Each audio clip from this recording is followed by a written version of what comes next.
Assalamualaikum warahmatullahi wabarakatuh. Saya Risa Putri dari kelompok 2 akan mempresentasikan epidemiologi penyakit menular. Konsep epidemiologi penyakit menular. Dalam epidemiologi, ada 3 faktor yang dapat menerangkan penyebaran penyakit atau masalah kesehatan, yaitu orang, tempat, dan waktu. 1. Orang. Faktor orang atau person adalah karakteristik dari individu yang mempengaruhi keterpaparan atau kepekaan mereka terhadap penyakit. Karakteristik orang bisa berupa faktor genetik, umur, jenis kelamin, pekerjaan, kebiasaan, dan status sosial ekonomi. Seorang individu yang mempunyai faktor genetik pembawa penyakit akan mudah terpapar faktor genetik tersebut dan peka untuk sakit. 2. Faktor tempat. Faktor tempat berkaitan dengan karakteristik geografis. Informasi ini dapat batas alamiah seperti sungai, gunung, atau bisa dengan batas administrasi dan histori. Perbedaan distribusi menurut tempat ini memberikan petunjuk pola perbedaan penyakit yang dapat menjadi pegangan dalam mencari faktor-faktor lain yang belum diketahui. 3. Faktor waktu. Waktu kejadian penyakit dapat dinyatakan dalam jam, hari, bulan, atau tahun.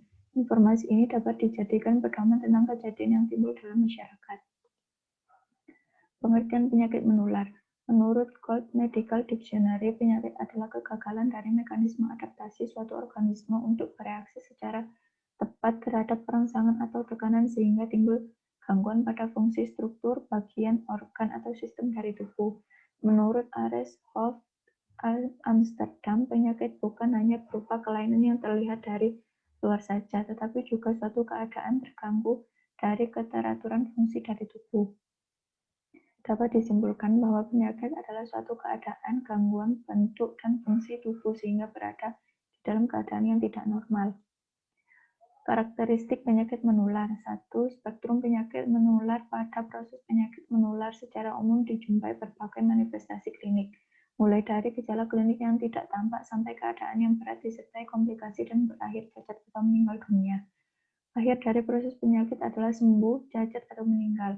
Penyembuhan dapat lengkap atau dapat berlangsung jinak atau dapat pula dengan gejala sisa yang berat. 2. Infeksi terselubung adalah keadaan suatu penyakit yang tidak menampakkan secara jelas dan nyata dalam bentuk gejala klinis yang jelas sehingga tidak dapat didiagnosa tanpa cara tertentu seperti tes tuberkulin, kultur tenggorokan, pemeriksaan antibodi dalam tubuh, dan lain-lain. 3. Sumber penularan merupakan media yang menjadikan suatu penyakit tersebut bisa menyebar kepada seseorang. Sumber ini meliputi penderita, pembawa kuman, binatang sakit, tumbuhan, atau benda. Cara penularan. Penyakit dapat menyerang seseorang dengan beberapa cara, di antaranya kontak langsung, melalui udara, melalui makanan atau minuman, melalui vektor keadaan penderita. Mekanisme penularan penyakit menular. Aspek sentral penyebaran penyakit menular dalam masyarakat adalah mekanisme penularan atau mode of transmission, yakni berbagai mekanisme di mana unsur penyebab penyakit dapat mencapai manusia sebagai penjamu yang potensial. Mekanisme tersebut meliputi cara unsur penyebab atau agen meninggalkan reservoir, cara penularan untuk mencapai penjamu potensial, serta cara masuknya ke penjamu potensial tersebut. Pengertian riwayat alamiah penyakit. Riwayat alamiah penyakit merupakan proses perkembangan suatu penyakit tanpa adanya intervensi yang dilakukan oleh manusia dengan sengaja dan terencana. Riwayat alamiah penyakit bertujuan mengukur kondisi kesehatan yang akan diperoleh pada orang sakit jika tidak mendapatkan pengobatan yang signifikan bagi kesehatannya. Manfaat riwayat alamiah penyakit yaitu untuk kepentingan diagnostik yang merupakan masa inkubasi penyakit dan masa penentuan jenis penyakit, untuk pencegahan, mengetahui perjalanan penyakit mulai dari awal hingga terjangkitnya sehingga bisa mendapatkan solusi yang tepat untuk menghentikan penyebarannya, dan untuk kepentingan terapi. Dengan mengetahui setiap fase dengan baik, maka terapi yang diberikan akan berjalan dengan baik pula. Tahapan atau periodisasi riwayat alamiah penyakit.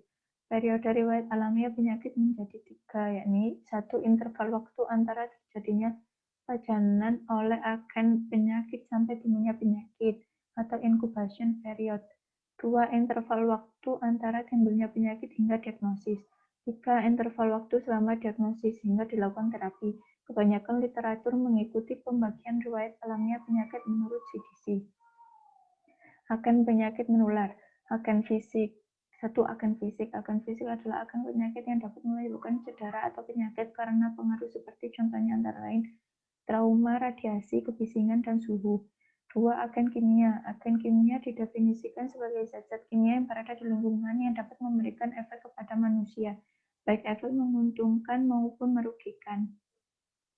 Agen biologis. 3. Agen biologis. Agen biologis ialah agen yang berasal dari makhluk seperti parasit, virus, bakteri, jamur, dan protozoa.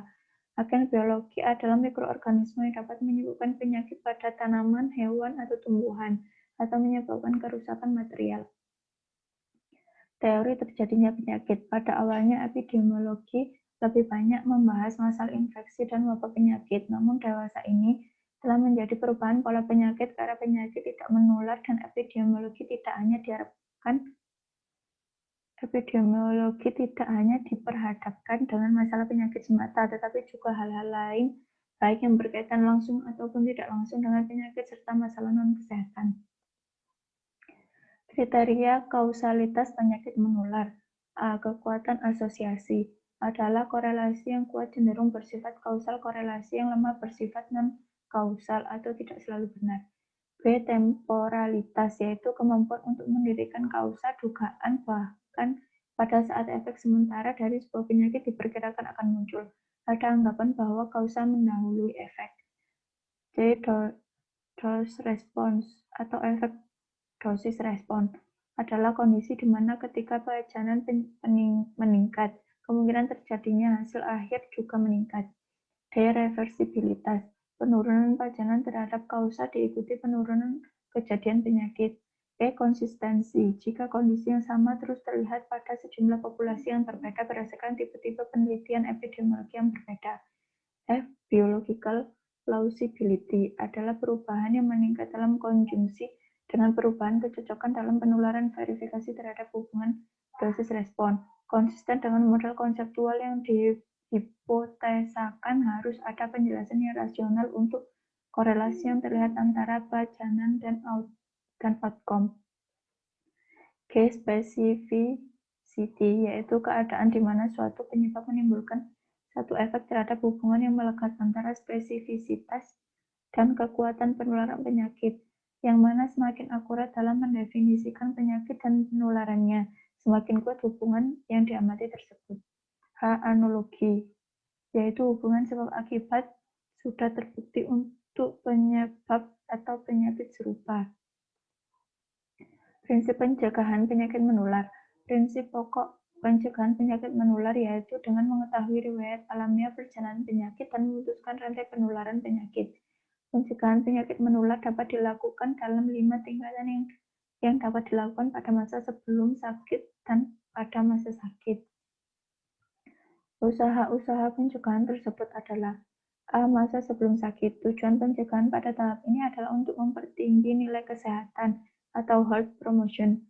Bentuk-bentuk pencegahan yang dapat dilakukan pada tahap ini yaitu dengan 49 bentuk-bentuk pencegahan yang dapat dilakukan pada tahap ini yaitu dengan memberikan perlindungan khusus terhadap suatu penyakit atau specific protection. B. Pada masa sakit. 1. Mengenal dan mengetahui jenis pada tingkat awal, serta mengadakan pengobatan yang tepat dan segera, atau early diagnosis and treatment. 2. Pembatasan kecacatan dan berusaha untuk menghilangkan gangguan kemampuan bekerja yang diakibatkan sesuai penyakit atau disability limitation. C. Rehabilitasi atau rehabilitation. Pencegahan penyakit merupakan suatu usaha yang dilakukan untuk mencegah terjadinya penyakit yang mencakup semua kalangan. Terima kasih. Assalamualaikum warahmatullahi wabarakatuh.